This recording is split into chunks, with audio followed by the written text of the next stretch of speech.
kita hari ini cukup menarik. Terkait bagaimana memilih kosmetik yang aman dan juga halal. Nah, kita langsung saja nih Bu, kita masuk ke sesi diskusi karena sebenarnya saya sudah menyiapkan banyak sekali pertanyaan.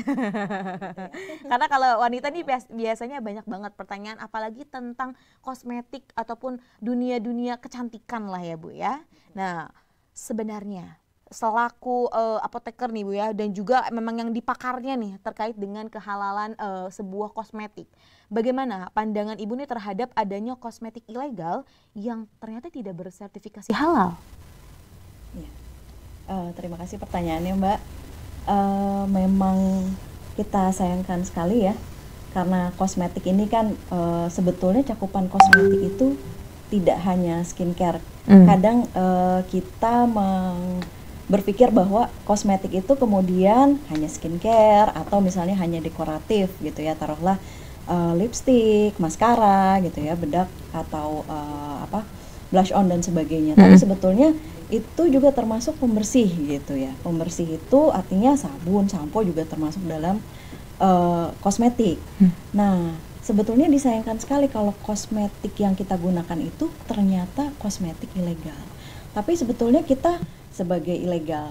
Nah, yang pertama sebetulnya ada regulasi untuk semua produk yang beredar di Indonesia itu harus ada izin edar gitu dari Badan POM dalam hal ini untuk kosmetik, dan kemudian juga sertifikasi halal. Jadi sekarang sudah mandatory gitu ya, pemerintah memandatkan bahwa produk-produk yang beredar di Indonesia itu harus sertifikasi halal.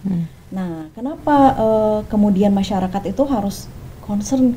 Kenapa nih harus kita concern bisa membedakan mana ilegal, mana yang memang harus yang kita gunakan tuh betul halal gitu ya, betul memiliki izin edar, karena itu pada akhirnya memberikan banyak imbas kepada kita gitu ya. Jadi saya dalam pengalaman saya gitu ya melihat bahwa banyak sekali kita nih kaum hawa ya, terutama kalau misalnya ada iming-iming promosi mungkin kita tergiur ya. Nah, kemudian apakah itu memberikan hasil yang instan misalnya seperti itu ya gitu. Tapi sebetulnya yang harus kita juga pahami pertama-tama adalah mengapa kita harus memilih kosmetik yang halal. Itu pertama, kita utamanya sebagai muslim gitu ya, kita punya kewajiban untuk mengkonsumsi apa-apa yang halal untuk diri kita, kan gitu ya.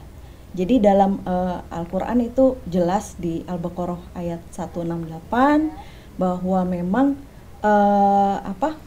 kita harus mengkonsumsi halalan toyiban gitu. Jadi yang halal dan toyib itu artinya baik, aman gitu untuk diri kita. Nah itu dulu, jadi memang kita wajib gitu ya, pemenuhan terhadap kewajiban itulah yang perlu kita ingat. Jadi kenapa kita harus memilih yang halal. Nah yang kedua juga itu sebetulnya mendatangkan keamanan. Nah terkait tadi dengan poin pertama gitu ya, kenapa kita harus concern nih dengan produk yang aman, produk yang halal. Karena misalnya produk itu kemudian tidak halal, itu tentu saat kita menggunakan kosmetik kan itu akan kita gunakan sholat, beribadah gitu ya. Nah saat kita sholat, beribadah, kalau kosmetik yang kita gunakan itu ternyata mengandung bahan yang tidak halal, tentu menjadi tidak sah. Betul. Itu poin penting yang kadang mungkin terlewati gitu ya. Kemudian juga lalu banyak yang menyampaikan ke saya, Bu, saya wudhu sebelum itu, misalkan gitu ya. Toh bedak saya luntur sebelum itu. Oke. Tapi apakah tadi cakupan kosmetik apa? Termasuk di dalamnya misalnya body lotion kita pakai, sabun sampo kita pakai, misalnya ada cemaran bahan yang tidak halal. Nah, kita kan area wudhu itu terbatas betul kan ya? Yeah. Wajah gitu ya, tangan gitu sampai siku. Nah, itu artinya akan ada bagian-bagian lain yang memang tidak terjangkau saat wudhu. Artinya saat kita kemudian ibadah, wah masih ada nih yang tidak halalnya menempel pada tubuh kita. Gitu. Belum lagi bahwa sebetulnya concern produk kosmetik halal itu tidak hanya itu, tapi juga terkait dengan waterproof atau tidak. gitu kan. Kita kan kadang tertarik ya kalau misalnya waterproof, oh berarti nanti saat seharian nih akan cantik terus gitu, touch up misalnya seperti itu ya. Padahal itu membawa konsekuensi saat kita wudhu ternyata itu menghalangi. Nah kembali lagi itu, wah ternyata tidak sah lagi gitu ya apa yang menjadi ibadah kita. Itu dari perspektif agama. Kita sebagai muslim itu wajib sadar akan itu. Nah selanjutnya yang pasti kita harus sadari itu dari segi kebaikan kesehatan kita di jangka panjang maupun jangka pendek. Betul.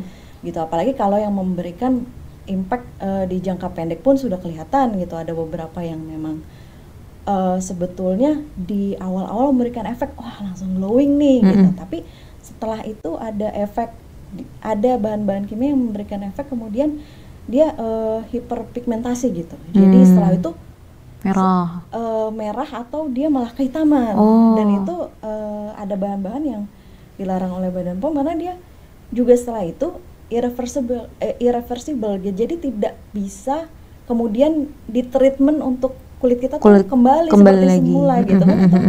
Rugi sekali ya. Iya banget ya, niatnya cantik tapi berujung tadi pada hal-hal yang memang tidak diinginkan. Dan tadi tentunya ya Bu ya, memang kosmetik halal dan aman itu sangat-sangat diperlukan. Bukan hanya untuk kesehatan semata, tapi tadi juga hal yang terpenting adalah sebagai kaum muslimin ya Bu ya. Kita juga perlu aware nih terkait dengan tadi kosmetik. Nah kemudian bagaimana persebaran kosmetik ilegal yang di Banten ini sendiri, apakah penemuan ini banyak atau gimana nih Bu?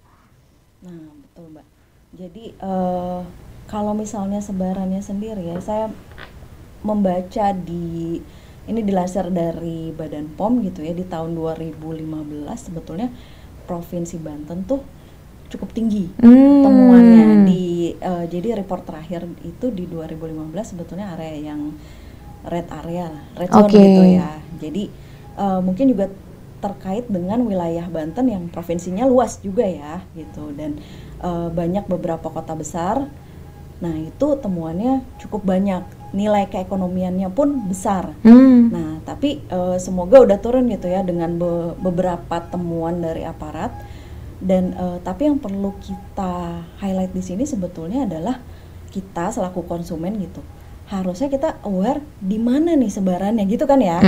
Seperti itu. Nah itu yang banyak tersebar tuh di pasar-pasar tradisional banyak gitu. Kemudian toko-toko kosmetik, kadang kita melihat sebetulnya di pinggir-pinggir jalan gitu ya, banyak toko-toko kosmetik yang kosmetiknya tuh berbagai macam gitu ya, berwarna-warni, variannya banyak sekali gitu. Itu juga kita harus waspada gitu ya. Kemudian ada juga di salon-salon kecantikan biasanya gitu. Karena kadang kita gitu dengan diberikan kosmetik ini untuk ini untuk ini, padahal semuanya tidak ada label. Itu yang bahaya ya. Seharusnya kita sebagai konsumen juga mengkritisi ini apa ya isinya gitu. Dan tentunya, tapi kita akan bahas ini di segmen selanjutnya. Nah, dari itu pemirsa setia Sultan TV jangan kemana-mana, tetap bersama kami di Bincang hari ini.